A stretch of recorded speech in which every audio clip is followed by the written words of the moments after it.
And now, as the dice roll, brought to you today by Zippy Zap Tasers. When your friend is about to eat your face, nothing brings them down like Zippy Zap.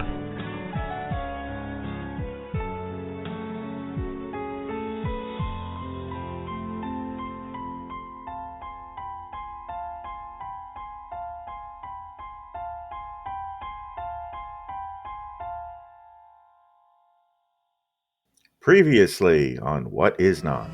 A terrorist cell that has apparently been operating out of Baghdad mounted an attack on a cryptocore storage facility today. Some of their accomplices have been apprehended. All parties are in custody and being held at cryptocore.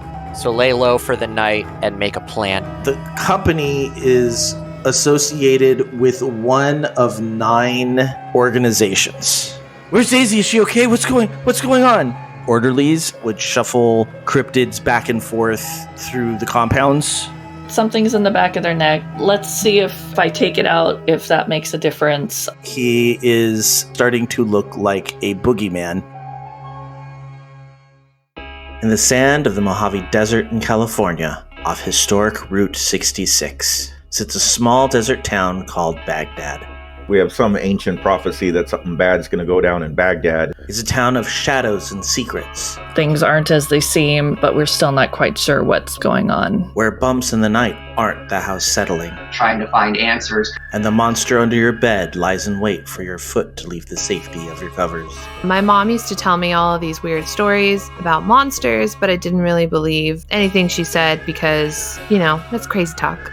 It's a world where cultists spend their days pushing papers at the DMV and their nights summoning ancient creatures from the dread beyond. Seeing maybe something happened down at Cryptocore. The expert, Susan Donaldson, the town vet. the freelancer, People call me Beth. Hunting is sort of just like a business that I'm in. the deathless, Bruce the zombie and his father cast a spell to bring him back. the initiate, Donovan, Helayan, part of an ancient order of monster hunters. the monstrous, Zeke Solardier. He works for Cryptocore, which is his family's corporation. It's a town where it's very hard to tell what is real and what is not. Welcome to Baghdad.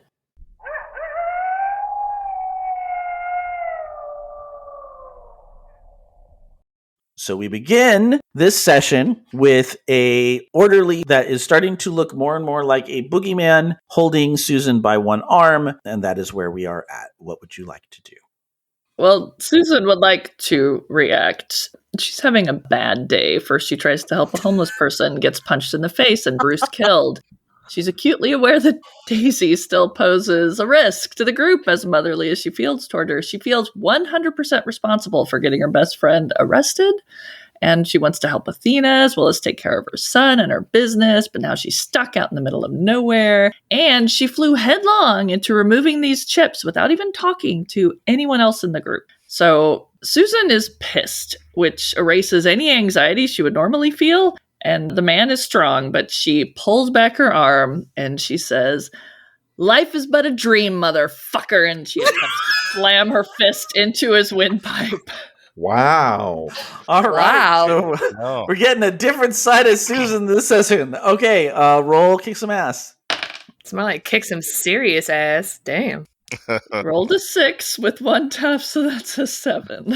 Never mind. Well, a little less ass. It's a valid hit. So, you and whatever you're fighting inflict harm on each other. The amount of harm is based on the established dangers in the game. That usually means that you inflict the harm rating of your weapon and your enemy inflicts their attack harm rating on you. So, are you using the scalpel that you were holding or just punching? No, I'm just punching. I still know there's a human somewhere in here, so I'm just punching his windpipe. Okay, so he gets 1 damage, and then he takes his free hand and scratches you for 2. Damn. Should the rest of us be doing something? Probably. That's totally up to you. Watching, applauding. Bruce has got popcorn for this. I mean, Donovan will try to use a kick some ass move, but what Donovan wants to do is restrain the orderly guy, like get his arms behind his back and hold him still kind of thing. His giant boogeyman arms. His long arms. Yeah. How do we know that he's turning into Boogeyman? Like, what do we observe? Well, his face had peeled back into that like sickly smile that the boogeymans have, and his arms started extending. So he's getting very much of that, although it's trademarked. So he is not a Slender Man. He's getting that Slender Man look of long extremities and a skeletal face. Scrawny man. Scrawny man. I like that. Scrawny man. Yeah, there we go. Scrawny man. I'm going to try to restrain the scrawny man. Let's see. I rolled 2. I have 2 tough. No. I'm sorry.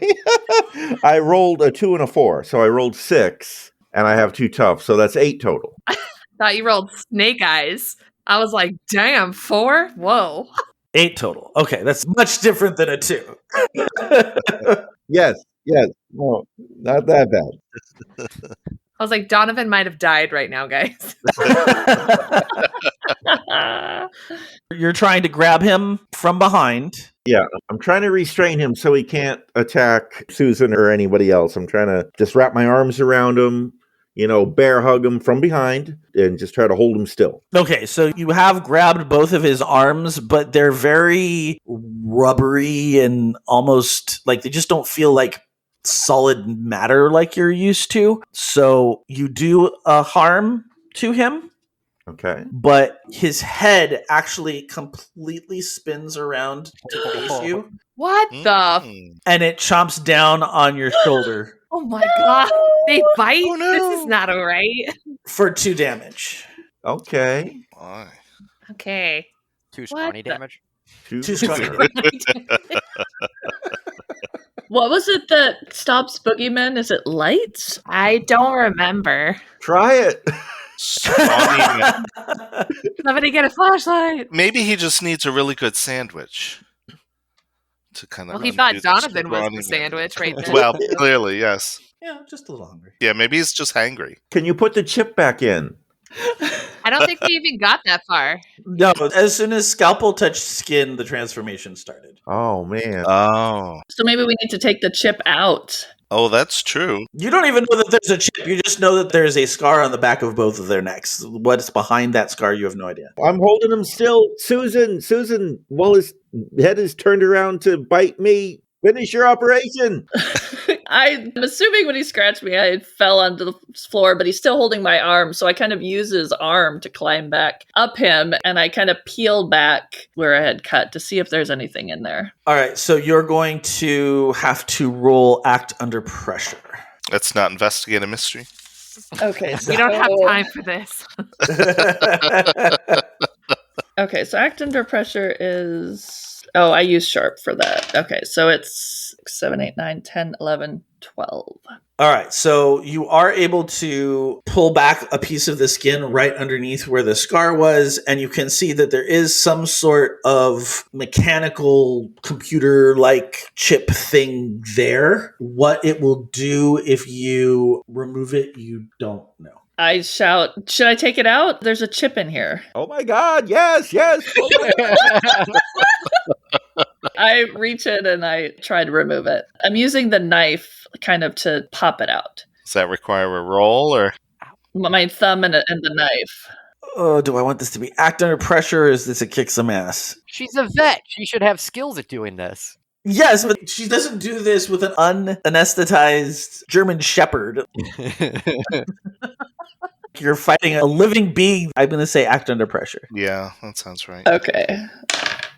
6, 7, 8, 9. 9. Okay, so you have a worst outcome, a hard choice, or a price to pay. So I would say that one of the options is that you remove the chip, but that he flings you back for an additional 2 damage. So that's 1. I'm almost dead, people. I've got 3 already. How many do you guys have? 7 or 5? For damage, Yeah, harm. 5. I thought it was 7. Or I do. it's 7. I'm 3 down. I have 5. Bruce has 5 because, Bruce is special. yeah, I want to remove the chip. you want to remove the chip. So I'll take the 2 damage because I know I'll get healed at some point. I'm going to just stay away at this point. So he's flinging me back and I remove it. All right, so when you take the scalpel and just kind of flick the chip off, he cries out in pain and he lets go of Donovan's shoulder with his teeth, but he bucks and he throws you back against one of the walls of the room. He turns and is confused and his limbs kind of go back a little bit, but he still looks like a boogeyman. So he's slightly less boogeyman-ish? Yes. I'll let go at this point and I'll back away slowly. I looked back in my notes and light, that is what we need. I'm just saying, light. So maybe we should try and drag him outside into the sunshine. Is it sunny outside or is it nighttime? Oh. He's not being aggressive now, right? After we got the chip out? Is he though? He's still boogeyman-esque. I'm thinking we need some light, but I'm crumpled on the ground. Bruce takes out his phone, turns on his phone light, and flashes it at the boogeyman. I mean, the scrawny man. All right, so the orderly reacts to the light and puts his hands up above his face and is there for a second. He definitely does not like that. Well, that tells us I think we need to get him outside. Is it day or night? I think we were at nighttime. You had taken the rest of the day to get yourself set up, Oh, for heaven's sakes. and so we were in the evenings. Well, that's not helpful. Maybe we should all go to bed and then get up in the morning and take him outside. Is there any other light, or do we need some, like, Care Bear magic, or... Care Bear magic? Wait, didn't Vic bring supplies? Wouldn't that also include some sort of light of some kind? High-powered torch. Like, I would say that you guys probably there's candles left over from the ritual, so there's candles, but they're not, there's not very bright light. he didn't bring a flashlight or a lantern? There might be a flashlight or a lantern somewhere. What about going outside and sticking him in front of the high beams to the vehicle? That's also an option. Susan also takes her phone out and turns the flashlight on and holds it toward the creature. So now we've got 2 phones. Zeke starts singing since we're at a concert now. Any other reaction with the additional light? He's got his arms up trying to avoid the light in his eyes, and he starts backing up towards the northern door where nobody seems to be, although up to the northern door on the other side of the northern wall is where the cryptids are parked with the vans. So the reason why he's not going south is because that's where Beth and Elvis are. So he's trying to back away from, or I guess Elvis. So we've got multiple vans outside, right, with these cryptids in it. We need to tell them to turn on their high beams, and that way if he goes out that door, we push him out that door. He is now in this field of super bright high beam light. Yeah, but also people, keep in mind, people are looking for us. And giant bright ass lights in the middle of the desert with, hey. So we need to be fast. Can everyone turn their lights on their phone? Just like maybe that'll do something. I don't know. These little iPhone LEDs are going to cut it. Well, we could try. Or maybe we can get the cheerleader to turn him back into stone, maybe. That just sounds risky, but I mean, if we're desperate enough, we could shove him into that room. But then Mason could end up back in stone, and Could Donovan conjure a ball of light? While this momentary pause of trying to figure out what is happening is going on, Ambrose starts undergoing a similar transformation and tries to grab at Beth, who happens to be standing right next to him. Well, shit. All right. I guess it's time for Beth to kick some ass, I suppose. Or act under pressure. Maybe she's got a flashlight in her bag. I'm fine with her having a flashlight in her bag. Okay. I'm sure you guys have lots of supplies. It's just what you think you have and how you want to use it. Yeah. Definitely have a flashlight in my bag because, the other person I'm very similar to always had a flashlight. Just saying. See, could you maybe punch him out? Maybe light could get rid of the boogeyman, but maybe we could just knock him out. He's still a person. Well, let's see what this flashlight does. Well, I'm trying to keep myself from getting eaten by Ambrose now. Is Ambrose turning into a boogeyman? Uh-huh. Yeah, Ambrose is starting to turn into a boogeyman too. Okay. So we're going to have 2 boogeymen now. Yeah. Fuck. So What should I do? Are you going to shine your light at him? Yeah, I've got my flashlight out, pointing it at him. So, Joe, what happens? He reacts by pulling away from the light. And I just keep going at him with the light because, So does that mean he's backed away from Beth? Well, he was up against the wall anyway, so he doesn't have really anywhere to go. He's standing up against the wall with his arms in front of his face. Okay, so Beth is not in imminent danger at the moment. Yeah, but also I'll turn to Elvis and be like, get help. Because there's people outside, right? Yeah. Like the rest of the cryptids are outside. So maybe he can like run out and go get help from the rest of them. Okay, so he's going to run around the side of the building and try and get the others in to help you. Yes. While this is all going on, the first orderly that is not Ambrose stops. His limbs start kind of slithering back into place. His head turns back around to where it's supposed to be. And then you see a different shift happening. The places you can see on his body where the skin is exposed, you start seeing sandy blonde colored fur growing. What is happening? And he's starting to get a little bit bigger. His muscles are starting to inflate a little bit. He's starting to get claws. And the light does not seem to be bothering him anymore. Ugh. Is he like turning into Bigfoot? Is that what this looks like? He definitely bears a very similar appearance to Ralph. To who? Our friendly Bigfoot. Our Yucca Man Sasquatch food. Oh, yes. Oh, okay. Oh, okay. So the Yucca Man's like super strong? Is that what I'm gathering? Yeah. Oh, then Bruce is going to want to bite this guy so he can become a Yucca Man. Okay. I mean, if we're trying to restrain these guys and not actually kill them, then Bruce wants super strength to do it. The other option was we get Captain Elvis America back in here to help restrain, because isn't he like our strongest? Him and Ralph are on par for the strongest guys in the group. I mean, we could have them fight one another and charge entry as a fundraiser for... Oh my god. Well, I think we need to kind of figure out what the heck's going on here. So it's like his natural form Yucca Man or his natural form Scrawny Man? Removing this chip, did that let him revert back to his natural Yucca Man-ness? Or is this just another, well, I don't know what. So did Bruce bite him?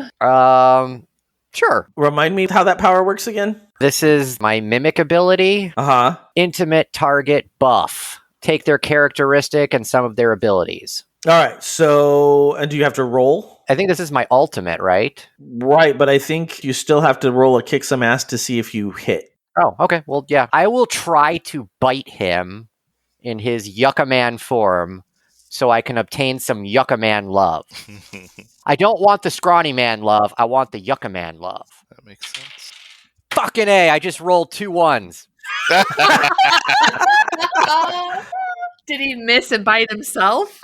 I guess, yeah. I mean, just give me some damage. I'm going to say you bite, but it doesn't taste right. Okay. Like something is very, very not okay with this. And you feel your body is just kind of rejecting this whole thing. Like this is a bad idea. And I would say you take 1 damage. Do zombies have a sensitive palate? Is that? Apparently. They have taste buds? I guess Bruce so. does. At least he thinks he does. Well, he turned into a man just recently, so maybe his taste buds haven't zombified yet. That's could be true. it. It's very That's a good possible, point. yes. Although he doesn't have a tongue, because that fell out in Mm. last episode. Oh, yeah. So that makes this all a little more complicated.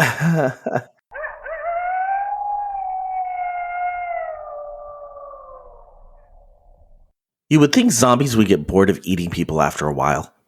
It's like only ever being allowed to have plain chicken for every meal. Hello, I'm Joe Hogan, the editor of As the Dice Roll. I hope you're enjoying this episode of What Is Not.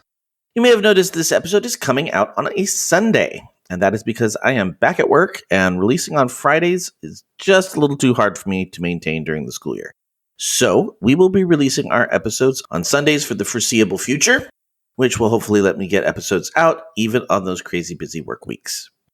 In celebration of As the Dice Roll hitting its 100th episode, we thought we'd play some fun games. We want to know who you would cast in the What Is Not TV series.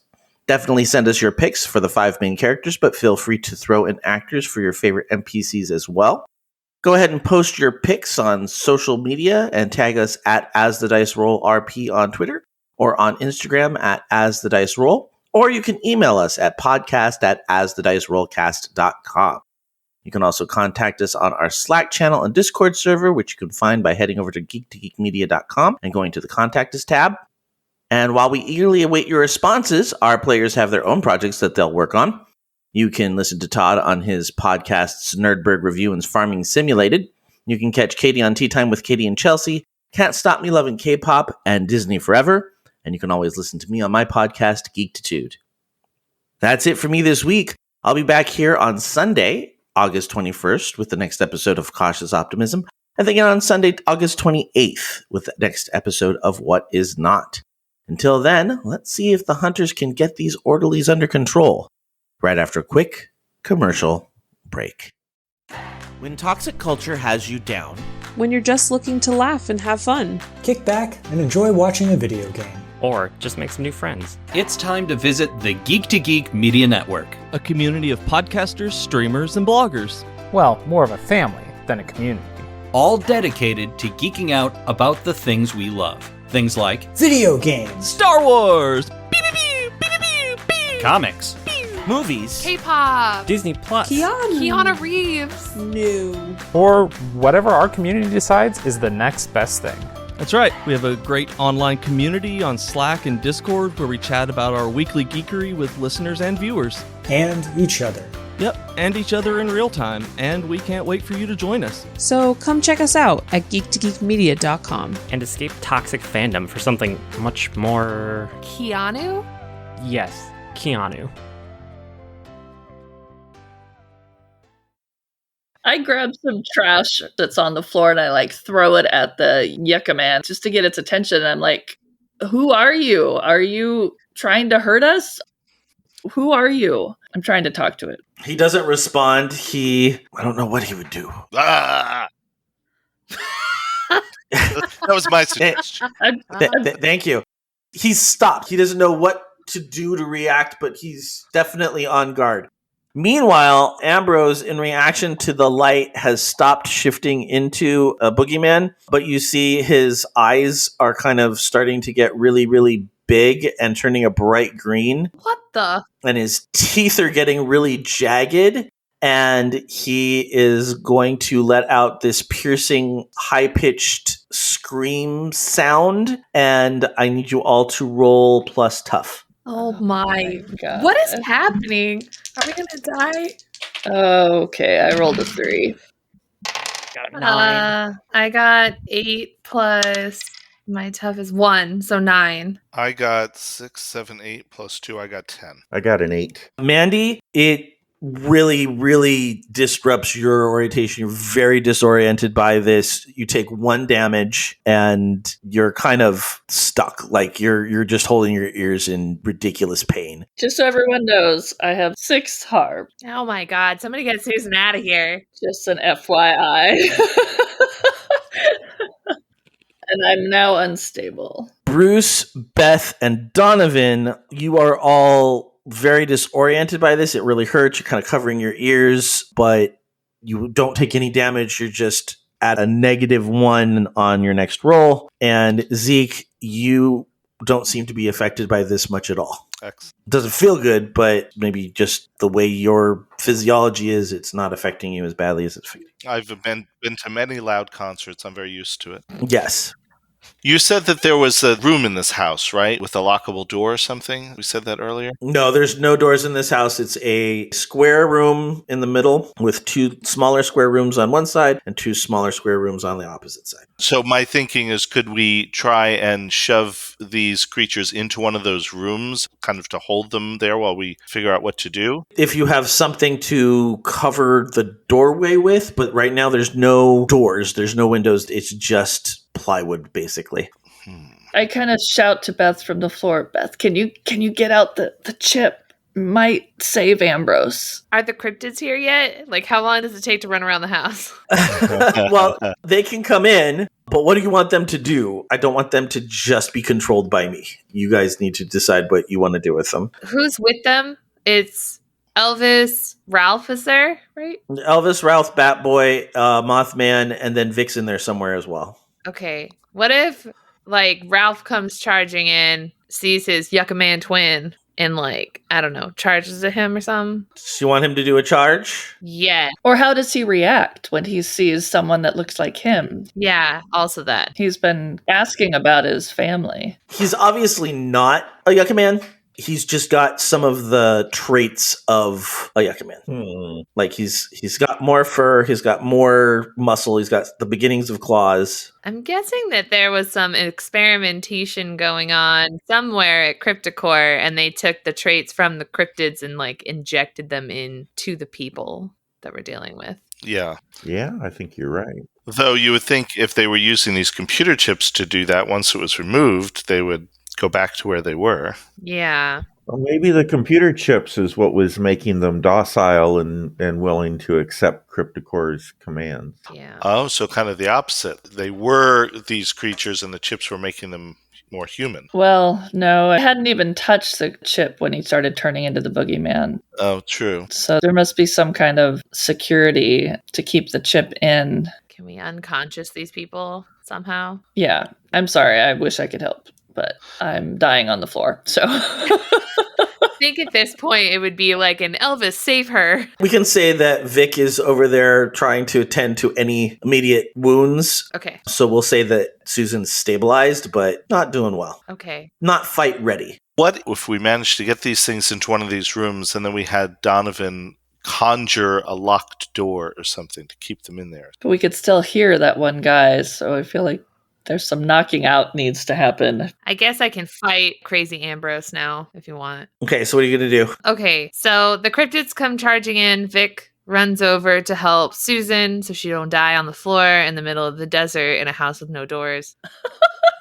I've been through the desert in a house with no doors. Exactly. And then Ralph, like, we sort of be like, restrain him or whatever, like, to the orderly. All right, so roll for his kick some ass. We'll say he's got +2 tough. +2 tough. Okay. I'm the cryptids now. Oh, fuck, Snake Eyes. He barrels towards the orderly and tries to like tackle him, but the orderly just kind of sidesteps him to the side and he goes flying out the other door. All right. Who's up next? Sounds dangerously farcical. Well, you said you wanted to attack Ambrose. Yeah, because is Ambrose still screaming? Yeah. Oh, he's still screaming. This is an ongoing scream. Okay, so we need to like stop that from happening. Oh, okay, yeah. So I guess I'll roll some kick-ass for myself, apparently. What are you trying to do? I really don't want to shoot him, because that would be awful. Let me think. Well, that's my concern. I mean, if we shoot or if we punch them, if we knock them out, I mean, we're going to harm these people permanently. I mean, which maybe do we care? I mean, I care. I mean, we could just kill them, right? I mean, No, we can't kill Ambrose. Try to punch him out. I have a shotgun, a couple of good knives. I have a taser. Ooh. I have a taser. Yes, there we go. Okay, maybe I can tase him. Okay. Yeah, let's do that. Taser. Okay, rolling. All right, kick some ass. Kick some ass. Come on, let me kick this ass. Yes! I got a 9 plus, what is it, tough? Yeah. Tough 10. Excellent. All right, so is it one of those personal ones where you just put the arc onto the person's body, or is this like a full police grade taser gun? It says taser, 2 harm, stun, close, reload. So it sounds like you can fire it, because if you have to reload it. yeah, this sounds like, yeah. Yeah, this is the gun version. It's not the little personal taser because that would be intimate. It's the shooty one. Yeah. Yeah, it's the shitty one. Now remember, you have to shout taser, taser twice before shooting it. We've all learned this. No, I just shoot him. Yeah, he just shoots him. All right, so 2 harm on Ambrose, and I would say before he is actually able to inflict harm on you, he goes down. Yes. And you see his face shifts back into that of Ambrose. His eyes are closed, so you can't see if the eyes have rolled back or not. 1 down, 1 to go. Okay, so Ambrose is down. So is he out? Is he quiet? Yeah, he's out. Yeah, he's out. Okay. He's unconscious. Okay. So maybe one of the other cryptids, like Elvis, maybe tie him up and gag him or something. Okay, so Restrain him. Elvis is on the restraining. Okay. That's fine. They've got some zip ties that they were going to use to keep the tarps that you guys got down, but there's extras, so they're using that to kind of bind his hands and feet. Okay. And so now, meanwhile, this orderly has become a big hairy creature. And is he just kind of hovering there threatening us still, or is he's just watching this occur? Is that? Yeah, he's kind of like a surrounded animal. He's trying to figure out what his next move is. So perhaps maybe Zeke should just knock him out. Just punch him or knock him out. Go for it. Okay. Kick some ass, obviously. That would kick some ass, yeah. So that would be kick some ass. Oh, for fuck's sakes. So that would be Snake Eyes. Ooh. Oh, God, Wow, that's 3 of us today. Yeah. Yeah, how is this Not happening? working out. No, it is not. Oh, although wait, Snake Eyes and I have +2. So that would be 4. All right. So you get experience, but he also sees you charging and sidesteps you. And I would say instead of just letting you go, he actually slams his fists down on your back and you take 2 harm. 2 harm? 2 harm. My goodness. Okay. So that means I have a total of 4. There's an audible crunch. Oh my gosh. It's a heavy hit. Oh my God. I tell Vic, I said, Vic, I'm fine. Go help them. Now, does our harm go away at some point? Like if I got harmed several games ago, do I still have that harm? We'll do a D&D long rest. I think the last time you were in harm's way, like you had to deal with having harm, was when you landed after the whole hold escape. Yeah. And I think there was time to recover there. So I think everybody kind of started fresh. Okay, so I don't have 4 then. I have 2. I mean, worst case scenario, Bruce can use necromancy to just heal, die, and just, take all your wounds away. It just takes a while. It'll take a while. So I'm not unstable in the game. No. Well, in real life, yes, but in the game, no. What's Donovan doing? Are you working up some magic, or should I be reloading my taser? Or does it matter? Can I just shoot this guy? I mean, it's messed up, but I mean, I can do whatever you guys want. So the guy that's left is the Bigfoot, right? Yeah. Mm-hmm. Okay, so Donovan is going to use some magic and cast a spell on the Bigfoot guy. I'm going to use magic trap a specific person, minion, or monster. So we're going to cast a spell that will hopefully, if successful, wrap a magical rope around the Bigfoot guy, securing his arms and legs, but leaving his mouth free so that he can still communicate, but trapping him securely so he can't hurt anyone. Okay. That's splendid. Oh, double 6s. Wow. Plus 15. Weird. So, yeah. Damn. That's successful and beyond. All right. The rope is a silky, comfortable rope. It feels kind of smooth, almost sensual against his skin. Perhaps suggesting that Donovan has used it for other things than fighting guys in the past. Like, nobody ask any questions. Let's just focus. It's just the spell. When he gets a 15, it's upgraded ropes.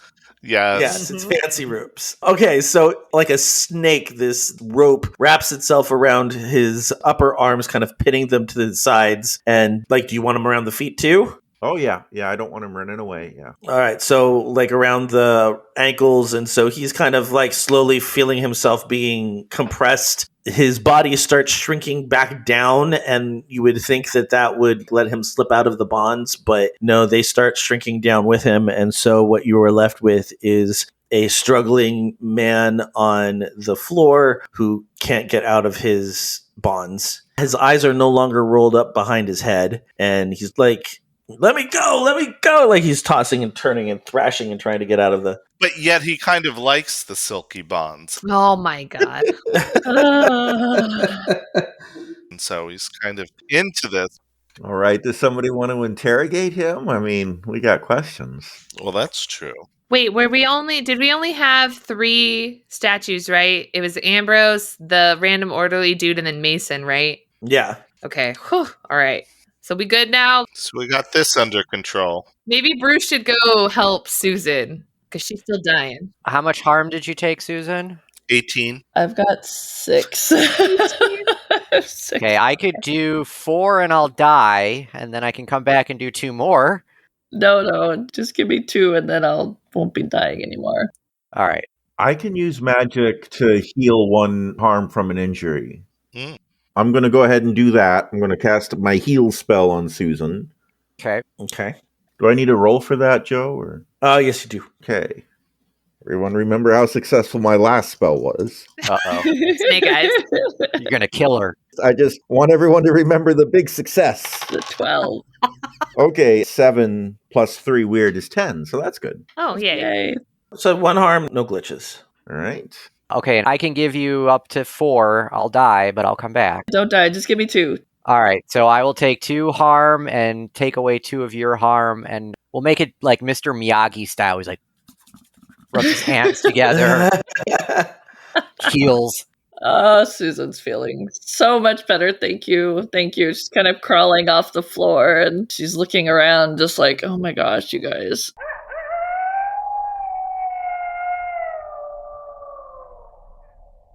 Next time on What Is Not. It's okay. We're trying to help. Yeah, that's what they said last time. This was something Cryptocore had been investigating as a means of mind control to make animals obedient for use as soldiers in wartime. We have determined that only one of the other organizations can take down the company. You've been listening to As the Dice Roll. The As the Dice Roll intro music is The Soap Opera by James Bowers. You can find and license his music through Pond5 at pond5.com. All the rest of the music in this episode is by Darren Curtis and can be found at darrencurtismusic.com. The opening voiceover is by our very own Rob Sometimes. You can find his podcast at comicbox.libsyn.com. And the As the Dice Roll logo was created by Maricel Edwards. Check out her book No Great Matter at msedwards.com. As the Dice Roll is a proud member of the Geek to Geek Media Network. Check out other Geek to Geek shows, streams, and content at geektogeekmedia.com. If you'd like to contact the show, you can send an email to podcast at asthedicerollcast.com. Individual players and GMs' social media can be found on our website at asthedicerollcast.com.